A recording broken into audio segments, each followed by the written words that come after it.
नमस्कार जय हिंद दोस्तों, welcome back to the channel. I hope आप लोग बिल्कुल बढ़िया होंगे। आज हम बात करने वाले हैं best automatic cars under 15 lakhs। Actually जब मैं वीडियो बनाने बैठा तो मेरे सामने एक बहुत बड़ी प्रॉब्लम आ गई। वो प्रॉब्लम पता है क्या थी कि 15 लाख के अंडर तो बहुत सारी गाड़ियां आती हैं, और अगर मैं कुछ चुनिंदा कार्स को पिक करता और दूसरी को छोड़ देता तो आप लोग को लगता कि यार वो गाड़ी क्या बेकार है। पर सच ये है कि सारी की सारी गाड़ियां बेकार नहीं है। सारी की सारी ऑटोमेटिक गाड़ियां एक दूसरे से अलग है। देखो, जो मैनुअल ट्रांसमिशन होता है ना, वो ऑलमोस्ट सारी गाड़ी का सेम ही होता है, एक ही प्रिंसिपल पे काम करता है।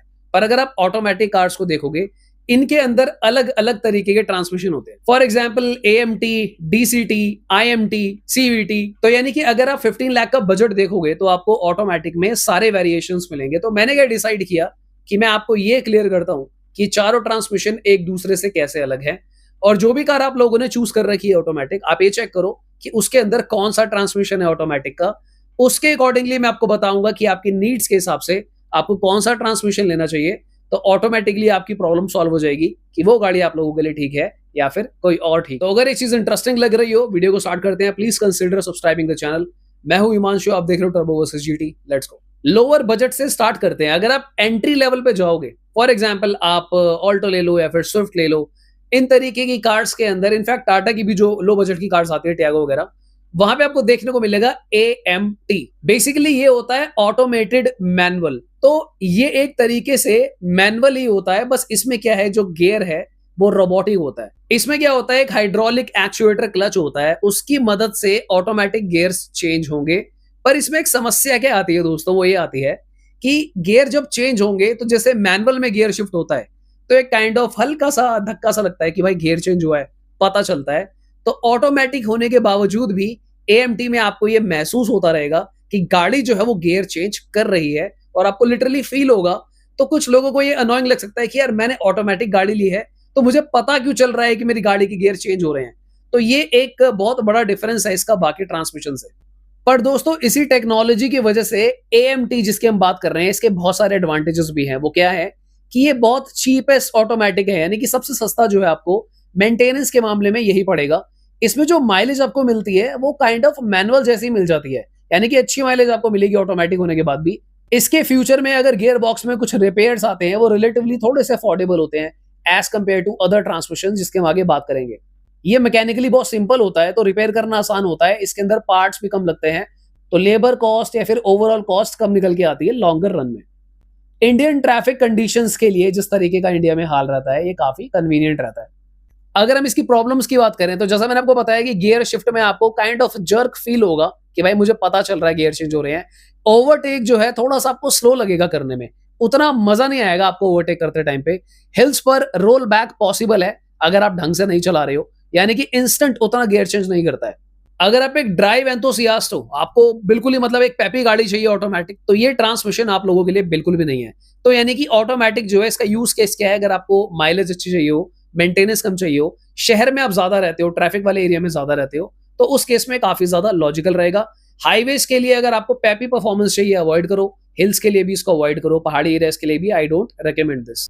वहां पर चलेगी, पर उस तरीके की परफॉर्मेंस नहीं आ पाएगी जैसे आप एक्सपेक्ट करोगे। AMT गियर बॉक्स की जो लाइफ है 2 लाख किलोमीटर तक भी चल सकता है अगर इसको बिल्कुल तमीज से चलाया जाए, और जो क्लच है वो 50,000 किलोमीटर से 75,000 किलोमीटर के आसपास तक चल जाता है। नेक्स्ट बात करते हैं TC की, जो काफी लेटेस्ट टेक्नोलॉजी है और ये आजकल काफी ट्रेंड में भी है। ये आपको ब्रेजा के अंदर देखने को मिलेगा, XUV 3XO में देखने को मिलेगा। काफी सारी गाड़ियों में TC ऑलरेडी अडॉप्ट हो चुका है, जिसको आप बोलते हैं टॉर्क कन्वर्टर। यहाँ पर बेसिकली क्लच की जगह जो है फ्लड कपलिंग या फिर टॉर्क कन्वर्टर का यूज किया जाता है, और इसके अपने आप में कुछ फायदे और नुकसान है। चलो समझते हैं। पहले स्टार्ट करते हैं इसकी अच्छी बातों से। ये काफी स्मूथ होता है मेरे भाइयों, यानी कि अगर आप गियर चेंज करोगे तो काफी हद तक आपको पता ही नहीं चलेगा कि गियर चेंज हो रहे हैं। ट्रैफिक में काफी कंफर्टेबल रहता है। हिल ड्राइविंग में यहाँ पे आपको काफी अच्छी परफॉर्मेंस देखने को मिल जाती है। ये ज्यादा टॉर्क भी हैंडल कर सकता है, अगर आप बहुत तेज भगाना चाहोगे तो उसको प्रॉपर्ली मैनेज कर सकता है। जनरली ये भी काफी ड्यूरेबल होता है। अगर मैं DCT से इसको कंपेयर करूं अभी आने वाले टाइम में, तो ये थोड़ा सा ना, इसका जो हीट मैनेजमेंट है वो बढ़िया रहता है अगर बहुत ज्यादा ट्रैफिक में आप फंस जाओ लंबे आवर्स के लिए। इसकी जो थोड़ी सी बुरी बातें हैं वो ये है कि AMT जो हमने इससे पहले डिस्कस किया था, उससे ये थोड़ा सा एक्सपेंसिव पड़ता है लॉन्गर रन में। यहां पर जो आपको माइलेज मिलती है थोड़ी सी कम हो जाएगी एज कंपेयर टू AMT।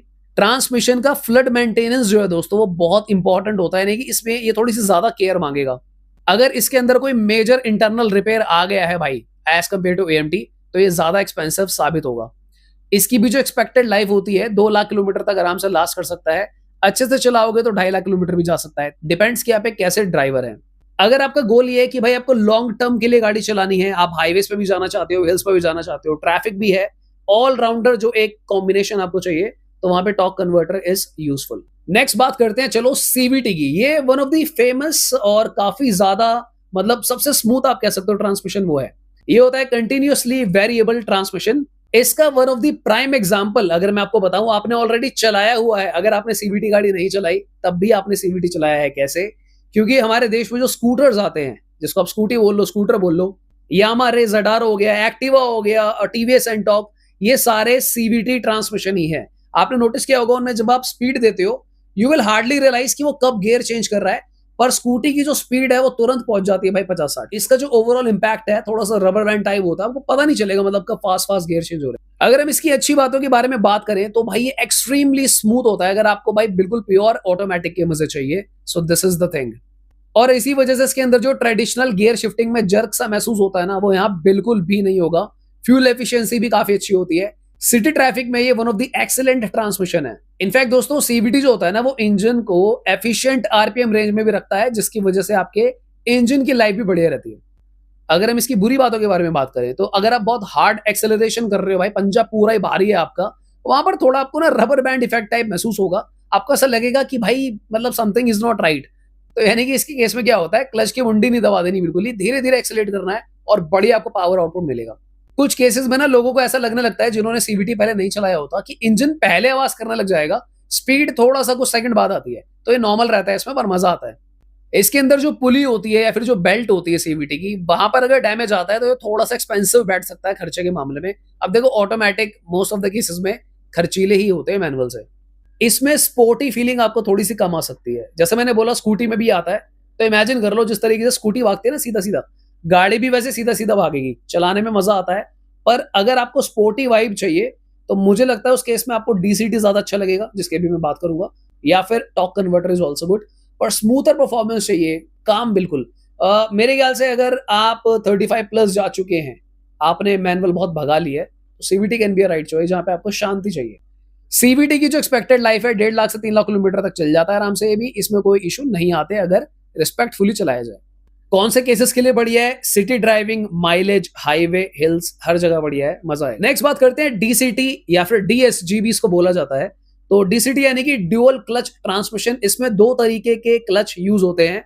एक क्लच क्या करता है, वो मतलब ये ना ऑड इवन प्रिंसिपल पे चलता है। तो एक क्लच मैनेज करेगा 1, 3, 5 और दूसरा क्लच मैनेज करेगा 2, 4, 6। समझ गए होगे? यानी कि अगर पहला गियर लगा लिया क्लच ने, तो जो दूसरा क्लच है वो ऑलरेडी सेकंड गियर को रेडी रखेगा।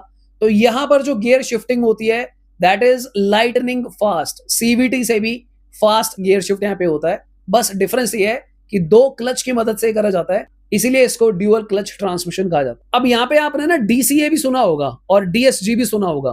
तो ये ब्रांड्स के ऊपर है, टेक्निकली फंडामेंटली यहाँ पे कोई डिफरेंस नहीं होता है। जितना मेरी समझ है, टाटा मोटर्स इसको DCA बोलते हैं और फॉक्सवैगन स्कोडा में इसको DSG बोला जाता है। सो ये ब्रांड्स के ऊपर है। ये कुछ इसी तरीके से जैसे किया में स्ट्रीमलाइन डोर हैंडल बोलते हैं ना, वो जो फ्लश डोर हैंडल है, और कुछ ब्रांड्स उसको फ्लश डोर हैंडल ही बोलते हैं। तो कुछ इस तरीके से DCT, DSG या DCA, अगर मैं इनकी अच्छी बातों के बारे में डिस्कशन करूं तो जैसे मैंने बोला बहुत फास्ट गियर चेंज होता है, स्पोर्टी वाइब आती है, एक्सेलेंट एक्सेलरेशन आपको देखने को मिलेगा। इनकी जो हाईवे परफॉर्मेंस होती है वो भी बहुत ज्यादा एक्सेलेंट होती है। और यहाँ पे जो फील आता है ना, खासकर अगर आप SUV चला रहे हो, आपको बिल्कुल ही स्वाद आ जाएगा, स्वैग लगेगा चलाने में। देखो मेरी सलाह में, अगर आपके इलाके में बहुत ज्यादा ट्रैफिक रहता है तो वहां के लिए ना DCA या DCT सही नहीं है, क्योंकि वहां पे ना क्लच का वेयर बहुत जल्दी होगा। क्योंकि छोटे मोटे आगे पीछे करने के लिए दोनों क्लच जो है एक साथ इन्वॉल्व रहते हैं, तो फिर वहां पे क्लच वेयर बढ़ता है।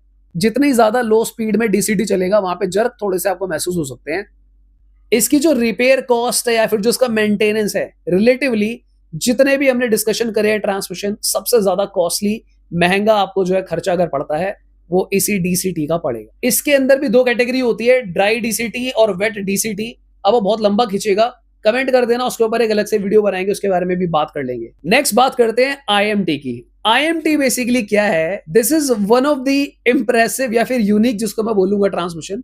जब मैंने पहली बार IMT चलाया था ना, मैं इतना ज़्यादा खुश हो गया था भाई, मैं बता नहीं सकता और मैं अपनी फीलिंग एक्सप्रेस नहीं कर पा रहा था। मैं सही बता रहा हूँ, मुझे एग्ज़ैक्टली याद नहीं आ रहा मैंने सोनेट चलाई थी या सेल्टॉस चलाई थी। तो इसमें क्या होता है बेसिकली, अब मैं किस तरीके का बंदा हूँ ना, मैं सच बताऊँ मैं मैनुअल लवर हूँ। मुझे गाड़ी चलाने में ना फ़ील होना चाहिए कि मैं खुद से इन्वॉल्व हूँ, क्योंकि मैं ड्राइव एंथुसियास्ट हूँ। मुझे गाड़ी भगाने का शौक है। तो मैं चाहता हूँ कि जब गाड़ी भागे तो वो मेरी वज़ह से भागे। अब मैं ये बिल्कुल नहीं कहना चाह रहा कि भाई ऑटोमैटिक लेना कुछ गलत होता है। ये हमारी अपनी-अपनी फीलिंग्स है, राइट? ऑटोमैटिक एक टेक्नोलॉजी है। अब जब हमारे पास पहले टीवी था, तो उसमें टक-टक करके चैनल घूमते थे। रिमोट आया ना, फिर अब हम रिमोट से करते हैं। टक-टक करके कब तक जाओगे टीवी के पास? तो मैं यहाँ पे ये डिबेट नहीं रख रहा हूँ कि ऑटोमैटिक क्या होता है, मैनुअल क्या होता है। मैं अपना पर्सनल बता रहा हूँ कि मुझे जो मैनुअल अच्छा लगता है। तो जब मैंने आईएमटी चलाया, तो आईएमटी में क्या होता है, मैनुअल की तरह ही गियर बॉक्स मिलेगा आपको। उसपे लिखा होगा 1, 2, 3, 4, 5, 6। गियर भी चेंज होंगे मैनुअल की तरह ही, पहला लग गया दूसरा। पर भाई वहाँ क्लच नहीं होता। समझ रहे हो? ऑटोमैटिक की तरह खाली आपको रेस मिलेगा और ब्रेक मिलेगा। तो जब मैंने इसको चलाया, वो मेरे लिए बहुत नया एक्सपीरियंस था एंड आई वाज़ लाइक कि भाई क्या हो रहा है ये? मैं बार-बार क्लच दबा रहा हूँ, क्योंकि जब मैंने ऑटोमैटिक चलाया था ना टीसीओ, डीसीटीओ, तो वहाँ पे मुझे पता था कि क्लच होता ही नहीं इसके अंदर। मेरा जो मेंटल पर्सपेक्टिव है वो क्लियर था। पर मुझे कन्फ्यूजन हुई आईएमटी में, क्योंकि मैं गियर चेंज कर रहा हूँ भाई और मैं वहाँ क्लच ढूँढ रहा हूँ, क्योंकि मैं गियर तो शिफ्ट कर रहा हूँ। तो मेरा माइंड कन्फ्यूज़ हो गया था पहली बार। अगर आप एक ऐसे व्यक्ति हो कि भाई मुझे ना मैनुअल वाला वाइब चाहिए, पर ट्रैफिक में ना मैं भाई क्लच दबा के पैर में गियर नहीं चेंज करूँगा, तो भाई आप आईएमटी लो। आईएमटी में गियर चेंज होंगे पर क्लच नहीं होगा भाई, सीधा-सीधा 1, 2, 3, 4, 5, 6 स्वाद दिया जाएगा। इसकी भी थोड़ी-सी अच्छी और बुरी बातें कर लेते हैं, क्योंकि एज़ आई सेड कि ऑटोमैटिक बंदा शायद लेता ही इसलिए है क्योंकि उसे ऑटोमैटिकली चीज़ें चाहिए। तो चलो समझते हैं कि इसमें आपको क्या-क्या महसूस हो। जैसे मैंने बोला, इसके अंदर क्लच पैडल होता ही नहीं है, तो आपको मैनुअल कंट्रोल मिलेगा, एहसास मैनुअल वाला होगा, पर बिना क्लच के आप सिंगल शिफ्ट कर लो। यहाँ पर ऑटोमैटिक से ना थोड़ा-सा ज़्यादा आपको कंट्रोल मिलता है और ज़्यादा फ़ील महसूस होगा, आपको अपनी गाड़ी से कनेक्टेड महसूस होगा। जनरली ये भी एफिशिएंट होता है, माइलेज इसकी भी अच्छी होती है। ट्रैफिक में मैनुअल से आसान पड़ता है और ऑटोमैटिक के हिसाब से थोड़े से एफर्ट डालने पड़ेंगे। बुरी बातें क्या हैं कि आपको ऑटोमैटिक होने के बाद भी अभी भी अपने हाथों से ही गियर चेंज करना पड़ेगा। बस आपका जो एक पैर है वो फ्री हो गया है, हाथों से चेंज करते रहो बैठे-बैठे। अब क्योंकि भाई आप देखो, आपका एक हाथ इन्वॉल्व है अभी भी, तो ये फुली ऑटोमैटिक आप इसको नहीं बोल सकते। मेरी नज़रों में आप इसको या तो सेमी ऑटोमैटिक बोल लो, जैसे घर में सेमी ऑटोमैटिक मशीन होती है।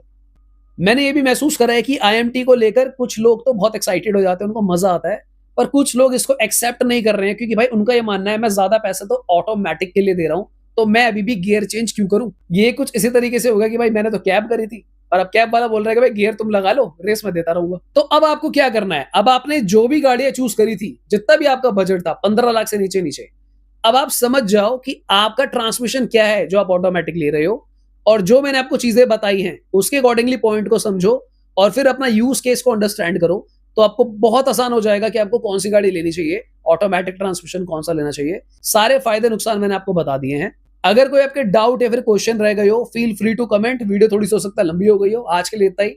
मिलते हैं दोबारा किसी और दिन। Bye bye, take care.